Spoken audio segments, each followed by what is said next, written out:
എല്ലാവർക്കും നമസ്കാരം. സത്യം സംസാരിക്കുക.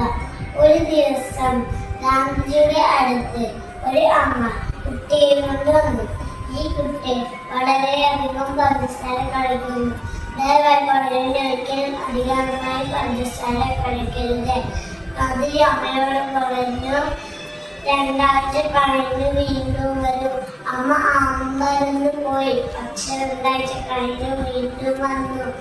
ഗാന്ധിജി കുട്ടിയോട് പറഞ്ഞു, ഇനി ഒരിക്കലും അധികമായി പഞ്ചസാര കഴിക്കരുത്. അമ്മ ഗാന്ധിജിയോട് പറഞ്ഞു, നിങ്ങൾക്ക് ഇത് നേരത്തെ പറഞ്ഞൂടെ.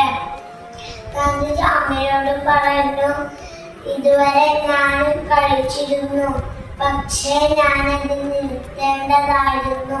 പിന്നെയാണ് മറ്റുള്ളവരെ ഉപദേശിക്കാൻ അർഹതയുണ്ടായിരുന്നത്.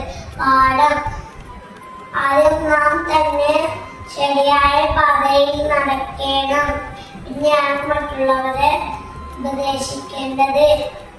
എല്ലാവർക്കും സ്വാതന്ത്ര്യ ദിനാശംസകൾ.